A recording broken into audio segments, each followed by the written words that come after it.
Hello friends, ఈ వీడియోలో మనము హిందీ సెకండ్ లాంగ్వేజ్ ప్యాటర్న్ గురించి డిస్కస్ చేద్దాం. 9th అండ్ 10th క్లాస్‌కి సేమ్ ప్యాటర్న్ ఉంటుంది. ఫస్ట్ పార్ట్ ఏలో 60 marks, part below 20 marks. Part ఏలో మనకి ఫస్ట్ సెక్షన్‌లో ఆ, ఆ, ఈ అనే బిట్స్ ఉంటాయి. ఫస్ట్‌ది పారాగ్రాఫ్ 5 క్వెషన్స్ ఇస్తాడు, 5 మార్క్స్. ఈజీగానే ఉంటుంది స్టూడెంట్స్ పారాగ్రాఫ్. సెకండ్‌ది కూడా పారాగ్రాఫ్ కానీ 5 క్వెషన్స్ ఇస్తాడు. Each question carries 2 marks, 10 marks. Second passage is 10 marks and ఈ బిట్‌లో కూడా ఇంకో ప్యాసేజ్ ఇస్తాడు 5 marks. Total 15 marks. So passages की 15 marks. Second section question answer section students very important. निम्नलिखित प्रश्नों के उत्तर 3-4 पंक्तियों में लिखिए. 4 क्वेश्चंस इస్తాడు, 4 మార్క్స్ ఈచ్, 16 క్వశ్చన్. ఇందులో కంపల్సరీ క్వశ్చన్ ఏంటి అంటే కవి పరిచయం. సో ఫస్ట్ 4 లెసన్స్‌లో కవి పరిచయం తరోగా ఉండండి students. Easily you can get 4 marks on కవి పరిచయం. సో నెక్స్ట్ బిట్ ఏంటి అంటే సెకండ్ సెక్షన్‌లో లాంగ్ ఆన్సర్స్. ఇందులో ఇంటర్నల్ చాయిస్ ఉంటుంది. 3 క్వశ్చన్స్ రాయాలి. Each question carries 8 marks, 24 marks.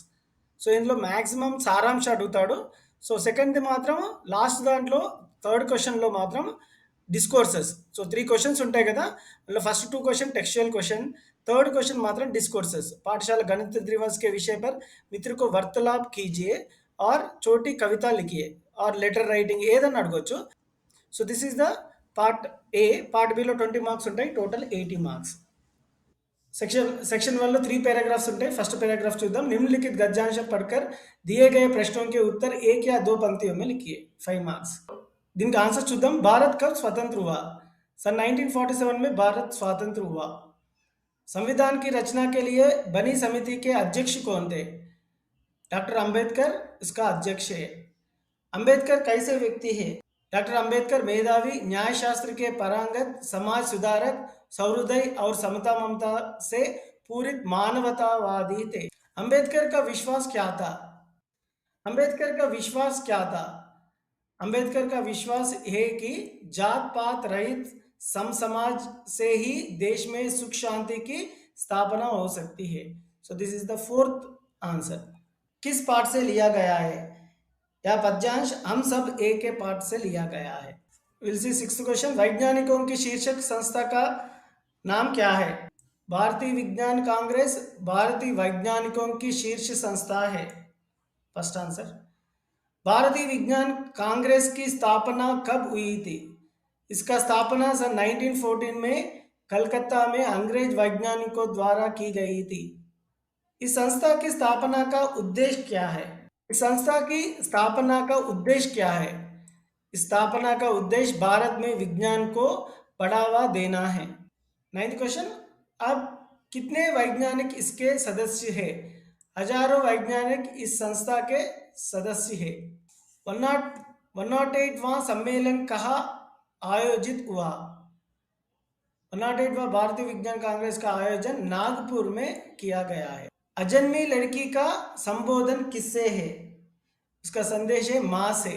लड़की ने माँ की आंखों में क्या देखा? तेरी आंखों में तैरते ये समुंदर, ये आसमान के अक्स मैंने देख लिया है माँ. 14th question. समुंदर की लहरों के तपेड़ों में क्या होता है? मोती और सीपी और नाविकों के किस्से. 15th question. इस पद्यांश की कवयित्री का नाम लिखिए. इस पद्यांश की कवयित्री का नाम है Mridul Joshi. Section 2 question answer section. निम्नलिखित प्रश्नों के उत्तर 3 या 4 पंक्तियों में लिखिए. 4 क्वेश्चंस, 4 मार्क्स, 16. సుమిత్రానంద్ పంత్ के बारे में आप क्या जानते हैं? సో వన్ పోయం కంపల్సరీగా అని చెప్పాను. నిన్న కూడా ఒక మోడల్ పేపర్లో మనం డిస్కస్ చేసేటప్పుడు ఈ క్వశ్చన్ వచ్చింది. So let's see the answer. So प्रकृति के बेजाड़ कवि माने जाने वाले सुमित्रानंद पंत का जन्म 1900 में अल्मोड़ा में हुआ.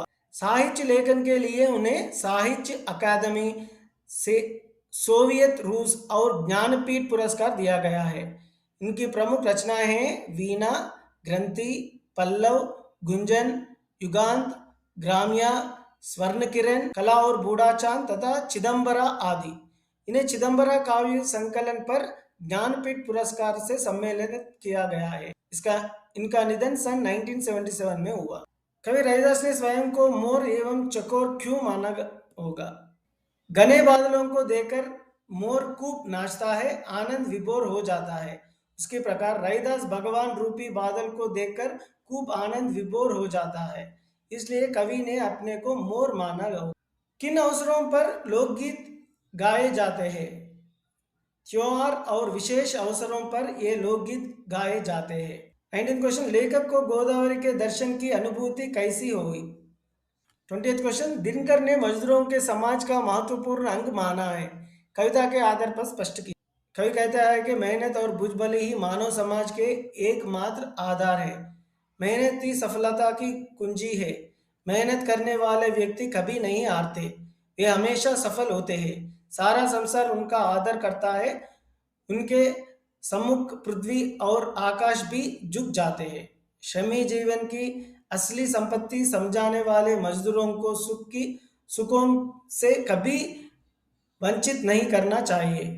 खून पसीना एक करने वालों श्रमिक को ही पहले सुख पाने का अधिकार है, इसलिए उनको पहले सुख प्राप्त करना देना है।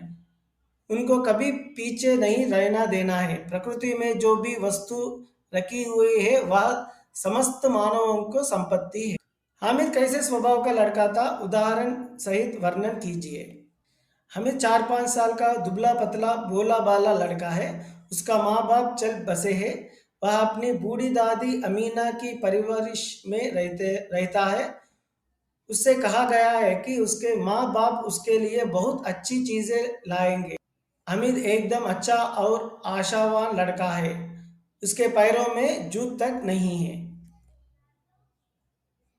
दिन का ऑप्शन का, बाल मजदूर की समस्या को समाप्त करने के लिए एपीजे अब्दुल कलाम द्वारा दिए गए सुझावों पर अपने विचार व्यक्त कीजिए। 22nd क्वेश्चन, पर्यावरण संरक्षण में छात्रों की भूमिका विशेष पर निबंध इससे इचारी सृजनात्मक चलो। मिठाई की दुकान का विज्ञापन तैयार कीजिए। So this is about the Hindi question paper students. Have a great day.